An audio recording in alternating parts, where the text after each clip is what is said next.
I came to sort of meet with the Tesla team here and see customers.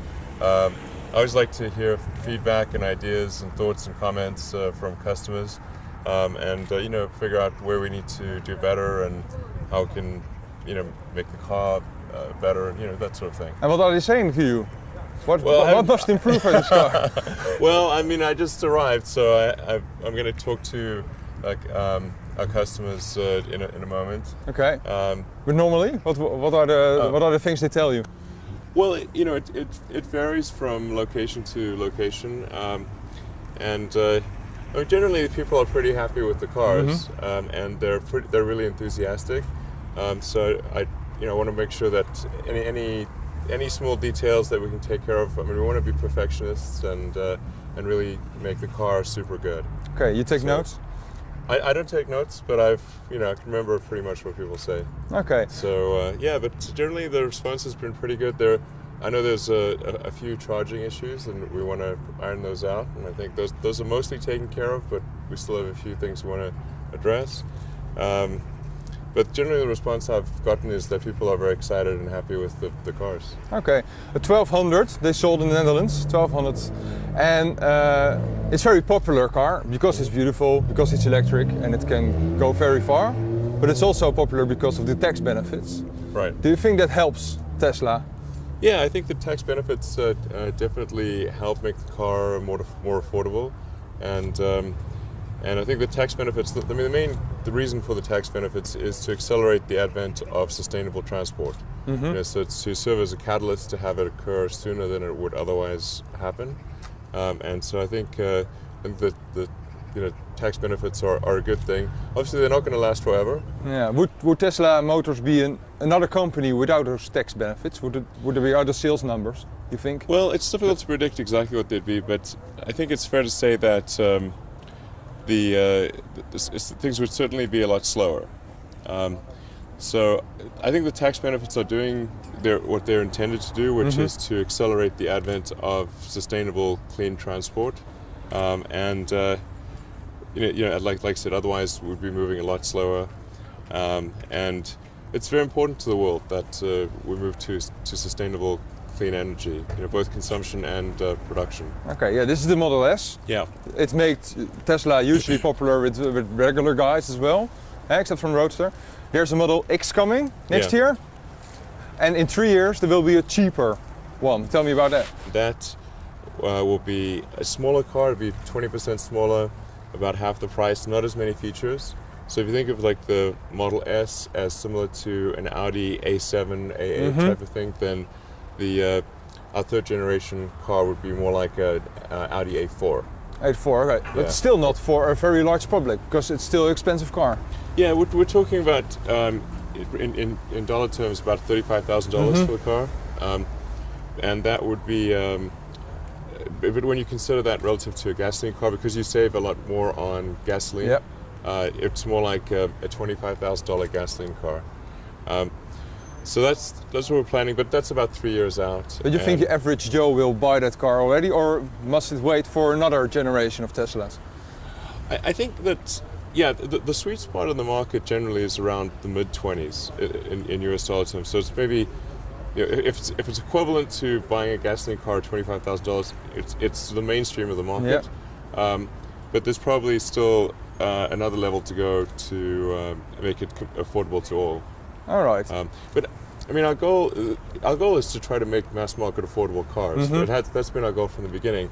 So a lot of people wonder, well, why doesn't Tesla just make a mass market long range electric car right now?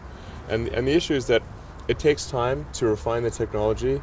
It takes time to scale up production. So you need economies of scale. You need a major design iteration.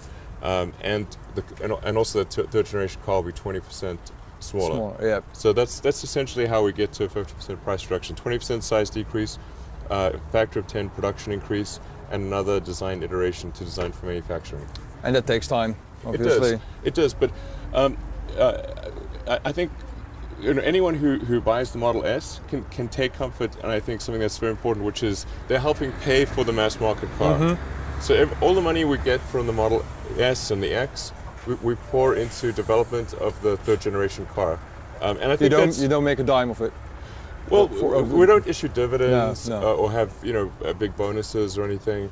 My salary is $1 a year. Yeah. I mean, but our goal from the beginning has been to make a compelling mass market car because that's what's needed for the world. Yeah.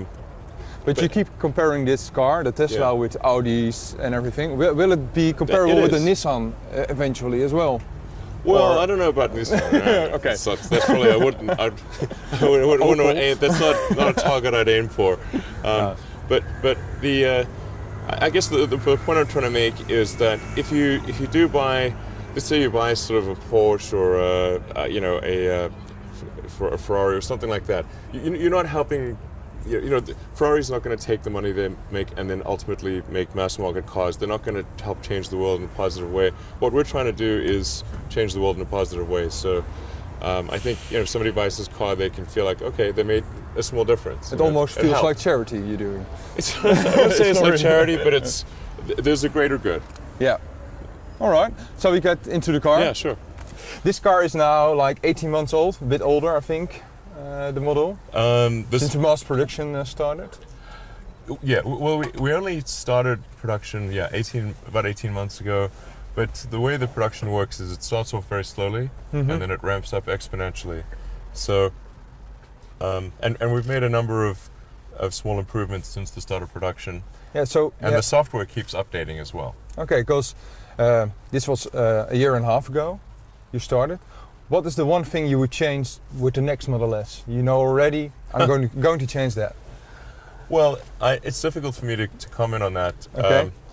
But there are a number of things that, as we come out with an improvement, we just roll it into production. So unlike other car makers where they have these like annual model year things, as we make improvements, we just roll that into production. So for example, parking sensors or folding mirrors, things like that, new interior options. They just as soon as we're done with the engineering and design, we make it available on the website. So the Okay. car that one buys today actually has a lot more options, a lot more capabilities than the car of 18 months ago. Okay, so you're evolving instead of revolutionary Exactly. every time another model. The car is under constant evolution. Yeah. Okay. This car is not self-driving. There are companies making Right. cars that are self-driving. When will Sure. the first Tesla be there that drives itself? You think? Well, Is Yeah. it the goal to make a self-driving Tesla? we do want to have what we call an autopilot capability. And the way that we're approaching it is active safety in the limit. So we just keep adding sort of active safety features, and eventually you'd get to a self-driving fully automatic car. But I think that's I think for it to be a true autopilot is probably a long time away because you have to eliminate these corner cases. So because you have to say, well, how reliable does a car have to be if it's running on the computer? Probably 99.9999. Yeah. Like 6 nines. You don't want any accidents with it. No. Yeah, exactly. So what people are very good at doing is responding to unexpected situations. Computers are not good at doing that. So it'll be a long time before you could sort of get in a car, fall asleep, and then arrive at your destination. But I think one can do a lot before that, just like with an aircraft where you have an autopilot system, but you still have a pilot. I think that's how it'll be for, I don't know, at least another 10 years. Okay. This car is very smart. It's almost a computer, they say. The iPhone on wheels. I hear a lot. Yeah. You also collect a lot of data with the cars. What do you do with the data you collect from your customers? Well, we don't store any speed or position data. Okay.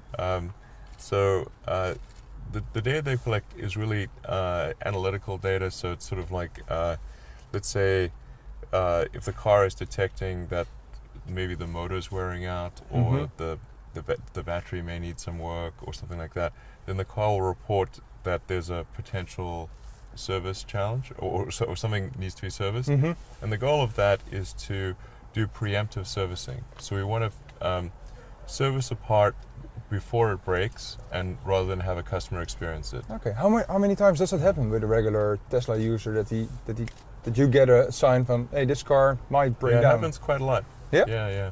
Yeah. So, for example, we have a small auxiliary battery, and sometimes that we had a supplier issue where some of the small auxiliary batteries were nearing the end of life sooner than expected. So rather than wait for that small auxiliary battery to fail, the car will report to the service center that it needs to be replaced. You get a message on the display? It'll in some cases a message, in some cases it'll alert service, and they will call the customer and say, we think we should probably fix this thing on your car. All right. But that's the only data that we store, is basically vehicle diagnostic stuff.